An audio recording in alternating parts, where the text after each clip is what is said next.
Salut à tous. Donc je me trouve en présence de Edjo Cars et Maxime Enchanté. derrière la caméra, Exactement. le cadreur.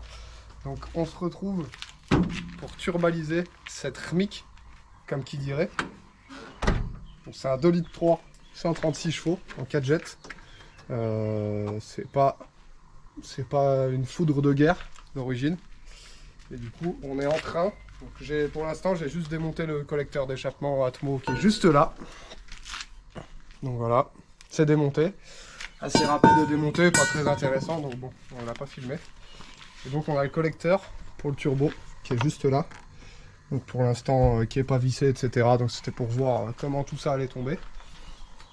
Là ce qu'on va faire, c'est qu'on va fixer le collecteur, remettre les joints neufs, etc. Tout nettoyer. On va essayer de fixer le turbo dessus. Ça sera fait. Et on va se pencher sur le retour d'huile, donc qui se fera dans le carter. À savoir que là, on va pas se prendre la tête non plus 107 ans. J'ai pas envie de démonter le carter d'huile. Donc, je vais percer le carter directement dessus. Il y en a qui vont dire que ça va faire de la limaille dans le carter. Moi, je dis que c'est du métal 5, c'est du remétallisant. On verra bien ce que ça donne dans le temps. Mais donc, normalement, on a une trappe d'accès par l'autre côté. Donc, on va pouvoir mettre l'écrou par l'intérieur. Faire un système comme ça. Ça va être un peu compliqué, je pense, pour mettre le joint par l'intérieur, l'écrou, etc. Mais ça devrait se faire et au pire des cas, bah, on démontera ce carter. Le turbo qu'on va monter, donc là on peut voir, donc c'est une drifteuse. C'est vraiment pas du tout un chocard. Là on peut voir que le siège il tient avec une sangle puisque c'est des sièges que j'ai payé 20 €. Et il y en a un donc qui a lâché sur une journée piste en ramenant les affaires. Le turbo qu'on a, si on peut gratter la sponsor, on va la gratter, on va dire qui c'est Max Speeding Road. C'est un GT28 76, il me semble, de tête. Donc ça va donner ça. Une fois monté, on aura quelque chose comme ça. Donc à savoir que je fais le choix de rouler sans filtre à air. Qu'on va devoir faire la descente d'échappement. La descente d'échappement, j'avais acheté ce petit carter qui va au cul du turbo. Donc ça, il va falloir que je recoupe parce que le V-band tombe vraiment pas à un endroit où je veux. Donc il faut que j'aille acheter des coudes pour pouvoir déporter légèrement le V-band. Et ensuite pour pouvoir faire ma descente d'échappement, mais avoir une facilité de démontage plus tard. Dans les pièces qu'on a eues, on a aussi ça parce que sur le 4jet, on est en diamètre 105, il me semble, quelque chose comme ça. Donc là, j'avais récupéré, comme on peut le voir, je fais des choses généralement assez propres. Donc c'est un catalyseur de 335i qui a été coupé. Donc voilà, ça a l'habitude normalement de souffler là-dedans, mais là ça a aspiré l'air, sinon on a un gros bloc de filtre qui est par-dessus le moteur. Et donc vu que ceux-là, en fait, on peut les régler par l'électro-actuateur derrière. Il faut une facilité d'accès, donc j'avais fait ça. Bon là c'est pas étanche de fou, mais ça faisait largement le travail pour une drifteuse. Donc ce qu'on va faire, c'est qu'on va avancer un peu là-dessus. On se reprend plus tard. On va pas non plus trop se prendre la tête. C'est plus histoire de déjà voir un peu de ce genre de véhicule sur YouTube. On n'en voit pas du tout. On va avancer là-dessus, puis on se retrouve un peu plus tard. Bon alors je vous explique un petit peu les problèmes rencontrés. Donc on devait mettre cette pièce dans le carter d'huile directement par la petite trappe d'accès. Je vais vous montrer ça. En fait, juste là, on a une trappe d'accès du coup. Donc c'est normalement en fait le capteur de niveau d'huile. Donc normalement je devais retirer ce capteur là. Et par cet endroit-là, donc j'avais vu déjà 2-3 montages, mais sur des 6 cylindres. Et les gars arrivaient en fait à passer une douille avec la rallonge et mettre l'écrou par l'autre côté. Moi je peux pas, parce qu'on a le puisard, je vais appeler ça. Stop, grosse bêtise. On appelle plutôt ça une crépine. Ah, je me souviens plus du nom. On a le puisard en fait qui passe juste devant et du coup je peux pas passer de rallonge ni de douille. Donc heureusement j'avais pas percé le carter avant. J'ai dit quand même je vais regarder. Donc le truc que je vais faire c'est que franchement de connaître mon niveau d'huile je le ferai manuellement avant. C'est pas un problème. De toute façon je vais mettre un capteur de pression d'huile sur le tableau de bord. Mais il en raconte celui-là. On sait tous très bien que tu mettras jamais un capteur de pression d'huile sur ton tableau de bord. Je vais faire une bride. Donc sur mesure en acier ou en inox, peu importe. Et je vais faire venir en fait mon retour d'huile de ce côté-là. Donc ça fait un montage un peu merdique, mais si je veux tomber le carter d'huile, il faut lever le moteur, etc. Et franchement, j'ai vraiment pas envie de me faire chier. On va se parler honnêtement. Donc je dois récupérer ça. Demain, je m'en occupe. Donc ça sera tout soudé au TIG ou au semi-auto si vraiment j'ai la flemme. Et comme ça, je fais mon retour de cette façon-là. Mais, bon, maintenant, on sait un peu plus où on va. J'avais pas vraiment regardé plus que ça. Demain, je vais aller acheter, de toute façon, de quoi faire la descente d'échappement. Me débrouiller pour que le turbo soit monté, qu'il soit raccordé en pression d'huile et sur le retour. Et puis après, bah, on pourra peut-être avancer un peu plus. Donc, sur la descente d'échappement, tout ce qui est suralimentation, il va falloir qu'on étudie un peu aussi toutes les dépressions qu'on a sur l'admission. Parce que tout est commandé par la dépression. Donc là, vu qu'on va passer en pression, et on va sûrement avoir des modifications à faire. Donc, je vous dis du coup, à demain pour vous, ça sera tout à l'heure. Merci de regarder cette vidéo. N'hésitez pas à vous abonner. Je vais faire ce que je vais faire. Je voudrais, avec vous, je compte faire une cagnotte litchi ou autre chose. Il faut que je regarde ce qui est le plus intéressant. Si jamais vous aimez vraiment ce projet, moi le but c'est que quand même personnellement d'y mettre le moins d'argent possible. Comme on peut le voir, hein, c'est pas un chocard. Aïe! Aïe! Aïe! On a une aile qui a été ressoudée par-dessus une autre, mastiquée d'une façon à ce qu'on voit vraiment que je sois pas carrossier. Sachant que le but c'est de se mettre porte à porte avec cette voiture. Donc bon, c'est pas tellement le projet. Ce qui pourrait venir quand même, s'il y avait un peu plus de fond, c'est pourquoi pas un kit Pandem ou quelque chose dans le genre. Des jantes un peu plus cool. Donc pour l'instant on a celle-ci en 16. Et surtout, le plus important, c'est que pour l'instant on a ce 4 Je me suis lancé au défi de faire tourner ce 4 au mieux possible en turbo. Alors on va rencontrer beaucoup de problèmes je pense. Mais, alors pour moi, je pense qu'on peut sortir au moins 250 chevaux ou s'en approcher.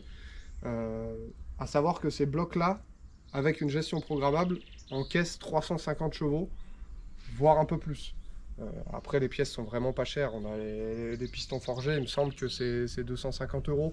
Les bielles, pareil, c'est pas très cher. Donc, il faut pas des 1000 et des 100 pour avancer sur un projet comme celui-là. Donc, n'hésitez pas à me dire en commentaire si vous êtes chaud pour qu'on fasse une cagnotte et pour qu'on fasse avancer le véhicule. Bon, alors on a avancé un petit peu. Du coup, hier, je vous avais dit que je voulais faire mon retour d'huile dans le capteur de niveau d'huile. Donc je le fais pas à ce niveau-là. Le problème, c'est qu'on se trouve au même niveau que le niveau d'huile qui est dans le carter. Donc, de ma caméra, hop, je l'ai fait juste là, donc pile poil au-dessus. L'avantage c'est que j'avais accès du coup à l'écrou avec le doigt. J'ai pu le tenir, bon je n'ai pas pu le serrer super fort, il faudrait que je trouve une façon de le serrer un peu plus fort. Alors du coup j'ai trouvé la solution pour le serrer, j'ai pris un écrou de 19 sur lequel j'ai mis un riselant. Le riselant je l'ai accroché à mon doigt et j'ai pu bloquer l'écrou de 19 entre le carter et l'écrou, ce qui m'a permis de le serrer assez. Je pense pas que ça se desserre, mais bon je préfère serrer toujours légèrement plus fort. En attendant, ce matin je suis allé chercher donc du tube inox 163 pour faire la descente d'échappement. Du tube en 76, donc ça j'en aurais besoin pour un autre projet et dans tous les cas en fait c'est que j'en ai besoin pour faire la surale. On a fixé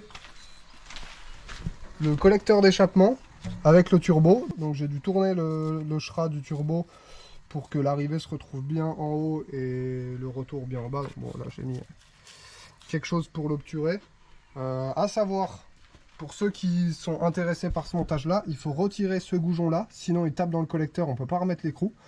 Et le goujon qui est juste en dessous, il faut le couper. Il faut le recouper pour qu'on puisse passer. Sinon, le reste, si vous voulez le mettre, moi je l'ai mis en ensemble. J'avais déjà fixé le turbo sur le collecteur. Je trouvais ça un peu plus pratique. Donc il faut lever légèrement le moteur pour pouvoir mettre le tout complet ensemble. Donc là, on va avancer, on va faire le retour d'huile, tout branché, faire mon arrivée d'huile avec une plaque sandwich du coup sur le filtre à huile. Et après, il va falloir qu'on avance donc sur la descente d'échappement. Je vais vous montrer ça. Donc la descente d'échappement, j'avais acheté du coup cette bride sur AliExpress. Je crois que je vous l'avais montré déjà. Donc ça va venir se positionner comme ça. Seul problème, bon, c'est que là, faut que je fasse un coude. Ce matin, quand je suis allé acheter le tube, ils n'avaient pas de coude en stock. Donc bon, je vais prendre un tube, le recouper en plusieurs parties. Je vais le faire, ça sera un peu plus chiant, mais ça devrait se faire. Donc moi, mon but, c'est que le V-band se trouve ici et qu'après, je fasse ma descente. Mais que vraiment, mon V-band se trouve ici, c'est le plus pratique, je trouve. Donc voilà, bon, on va avancer là-dessus. On va continuer un peu. Le but, ça serait, on a commencé le lundi. Le but, ça serait quand même que ça fonctionne le plus rapidement possible pour qu'on puisse la régler. Je vais aller la régler au banc, moi, chez KMS Prog. Et donc, c'est moi qui m'occuperai de tous les réglages.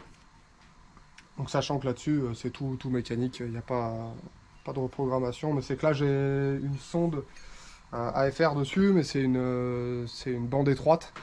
Donc c'est pas le top du top, c'est une AliExpress, donc bon, je suis à moitié sûr de ce qu'elle me dit. Donc lui, il a une sonde large bande à mettre au niveau du silencieux. Je vais me fier aux deux, j'arriverai à faire quelque chose de beaucoup mieux, je pense. Donc voilà, bon, on continue d'avancer, on se reprend dès qu'il y a une avancée un peu plus importante. Et puis voilà, en attendant que ça brûle, quoi. Après, première, deuxième, troisième, il faut espérer que ça brûle complètement, quoi.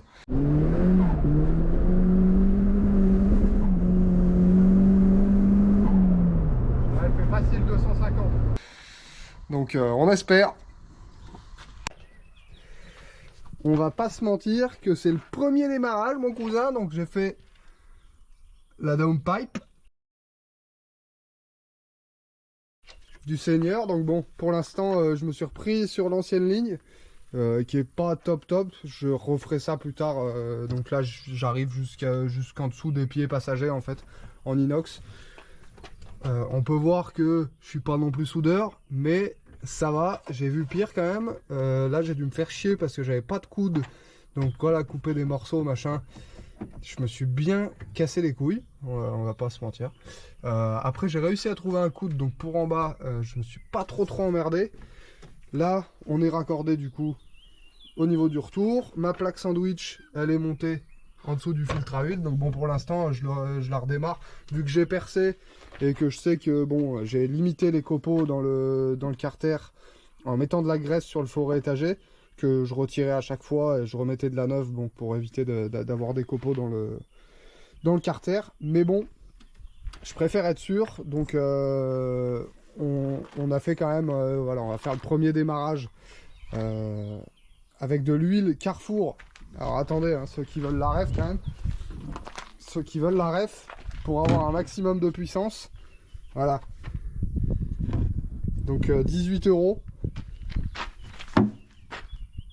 Hop. Allez, ça démarre.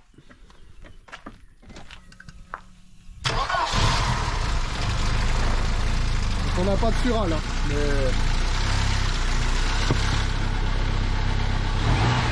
On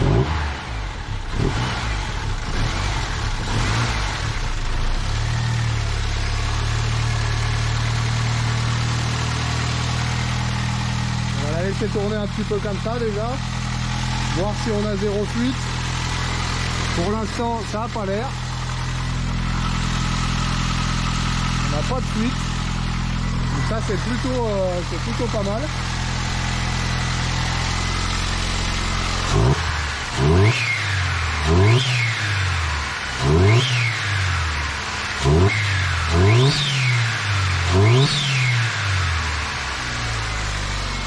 C'est ça que c'est bon. C'est ce qu'on voulait entendre, une petite hélice là-dessus. Bon Dieu de bon Dieu.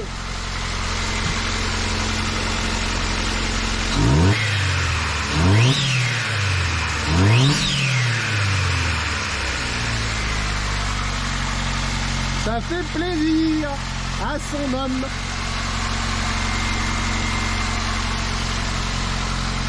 Bon bah maintenant, on sait que ça démarre, on sait que le collecteur est dessus, le turbo est dessus, c'est raccordé en huile, c'est raccordé au niveau du carter, on n'a pas de fuite, on va pouvoir se charger de la surale maintenant. Et puis on se dit à très bientôt.